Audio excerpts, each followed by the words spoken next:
फिरौन बने जो फिरते हैं ढाते हैं कमजोरों पर सितम। फिरौन बने जो फिरते हैं ढाते हैं कमजोरों पर सितम। उन सरकत जादिर लोगों को कदमों में झुका कर दम देंगे। उन सरकत जादिर लोगों को कदमों में झुका कर दम देंगे। मोहतरम हाज़रीन, अस्सलाम वालेकुम रहमतुल्लाहि व बरकातुहू।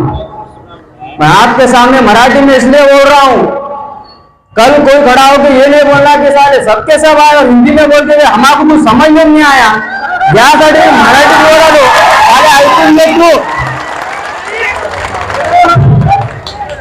मित्रांनो, ज्यावेळेस भारतामध्ये इंग्रज आले, ज्यावेळेस इंग्रज आले आणि भारतामध्ये अन्याय अत्याचार वाढू लागला, अरे इंग्रजा पुढे उभे टाकण्याची कोणाची हिंमत नव्हती। अशा सगळ्यात अगोदर इंग्रजासाठी लढा देण्यासाठी इथला मुसलमान उभा टाकला। अरे बालाकोटच्या माळावर सगळ्यात अगोदर इथला मुसलमान शहीद झाला। आणि ज्या मुसलमानाला तुम्ही या देशाचे गद्दार म्हणता, अरे तुम्हाला काय माहित, आपल्या घराची लेकराची पर्वा न करता अरे आम्ही फाशीच्या फंद्याला जाऊन सगळ्यात अगोदर आम्ही लटकलो, तर आमच्या शरीराला गोळ्याने चाळणी करून टाकण्यात आलं। अरे तुम्हाला काय माहित, उलमाए देवबंदला शाम अलीच्या मैदानामध्ये तोफांचा आणि टँकांचा निशाणा बनवण्यात आलं। अरे तुम्हाला काय माहित, 51,000 उमायकरांना जाळून टाकण्यात आलं फक्त ह्या देशासाठी आणि या मातीसाठी। अरे तुम्हाला काय माहित, या देशासाठी 51,000 उमायकरांना तर जाळून टाकण्यात आलं, मात्र दिल्लीच्या चांदणी चौकापासून तर त्या खैबर पॉईंटच्या झाडापर्यंत एकही झाड असा नव्हता ज्यावर उलमायकरांची फाशी लटकवलेली नव्हती। अरे तुम्ही ज्या मुसलमानाला आज जमिनी आणि इथल्या मस्जिदी हडपण्याचा षडयंत्र रचलं जातं, त्या मुसलमानाचं तुम्हाला इतिहास तरी काय माहित, ज्यावेळेस इंग्रजांनी अन्याय अत्याचाराने सर्व काही याची दहशत पसरून टाकली होती। टिपू सुलतान नावाचा एक शासक उभा टाकतो आणि या इंग्रजावर जर वार करायचा असेल तर यांच्यासाठी एक तोफ, एक रॉकेट बनवतो, ज्यांची रेंज असते 5 ते 6 किलोमीटर वार करण्याची त्याची रेंज असते। अरे ज्यावेळेस टिपू सुलतान शहीद होतात, त्यावेळेस इंग्रज अधिकारी ते रॉकेट आपल्या सोबत नेतात आणि 4 वर्षानंतर विकिपीडियावर टाकतात, आम्हाला हे रॉकेटचं काही समजलंच नाही। अरे तुम्हाला काय माहित, मैसूर मध्ये फतहुल मुजाहिद म्हणून नावाचा एक पुस्तक वाटवला जातो, ज्या पुस्तकाचा डायग्राम बघून या सगळ्या जगामध्ये पहिली रॉकेट सोडली जाते। अरे या भारतातच नाही तर अख्ख्या जगाला पहिली रॉकेट देणारे कोण? आम्हीच आहोत। अरे या देशाला आधुनिक मिसाईल मॅन देणारे आम्हीच, डॉक्टर APJ अब्दुल कलाम।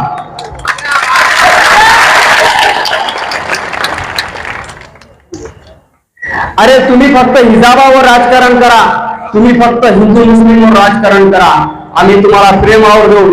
अरे इथला मुसलमान सगळं काही सहन करू शकतो, इथला मुसलमान सगळं काही सहन करू शकतो, मात्र आपल्या नबीवर, आमच्या मोहम्मद पैगंबर सल्लल्लाहु अलैहि वसल्लमवर काही बर्दाश्त करू शकत नाही। आम्ही कालही फाशीवर चढत होतो आणि आजही फासावर जाऊ शकतो, त्या तोफांचा आणि टँकाचा मुकाबला आजही करू शकतो। अरे इथं बसलेला प्रत्येक नौजवान त्या बारुदी शोल्याला झुंज देऊ शकतो, मात्र आमच्या नदीवर आम्ही काही बर्दाश्त करू शकत नाही।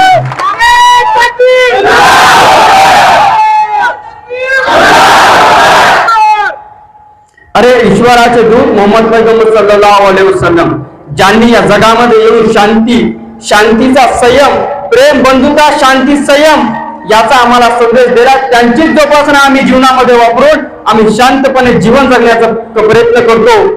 म्हणून इथल्या आमच्या शांततेला आमची कमजोरी समजू नका, त्या रामगिरीला आणि त्या राणेला लवकरात लवकर अरेस्ट करा, अन्यथा आमची कशा प्रकारे शांती आणि शांतता तुटेल या सगळ्या जगाला आम्ही दाखवून देऊ।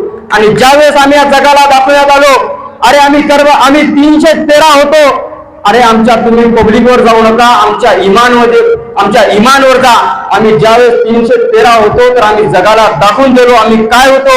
अरे आता तर आम्ही खूप जण आहोत।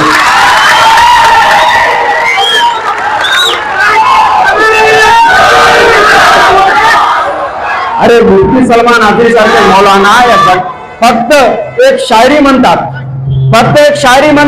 कोण्या जातीचं कोण्या धर्माचं सुद्धा नाव घेत नाही, परंतु इथले लोक, या सिस्टम मध्ये बसलेले लोक ते शायरी ते आम्हालाच म्हणले असं स्वतःला समजून घेऊन त्यांना अरेस्ट करतात, त्यांना जेलमध्ये टाकतात।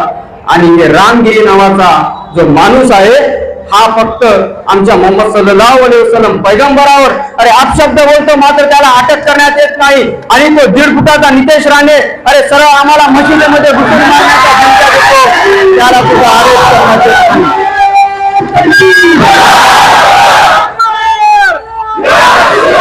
अहो साहेब, जेव्हा हे नितेश राणे जेव्हा आम्हाला धमकी देतो आणि रामगिरी जेव्हा आम्हाला असं म्हणतो, आमच्या पैगंबरावर शब्द उठवतो, तेव्हा तुम्ही म्हणता की मी रामगिरीला धक्का सुद्धा लागू. साहेब, तुमच्याबद्दल तर मी जास्त बोलत नाही, पण एवढंच सांगतो या महाराष्ट्राच्या खुर्चीचा अपमान आहे आणि संपूर्ण महाराष्ट्राचा अपमान आहे. अहो, तुम्ही चांगल्या माणसांना नाही, तुम्ही या गुंजारा साथ देता. तुम्ही नितेश राणेसारख्या अरे धमकी मला पण देता येते. धमकी आमचे छोटे छोटे लेकर तरी चांगले देऊ शकतात. अरे मोहम्मद पैगंबर अरे इस्लामचे संस्कार आमच्यावर देणार नाहीत दगा. आणि बहुत मोठ्या इस्टेजवरून धमक्या देणाऱ्यांनो एकदा समोर तर येऊन बघा, एकदा समोर तर येऊन बघा.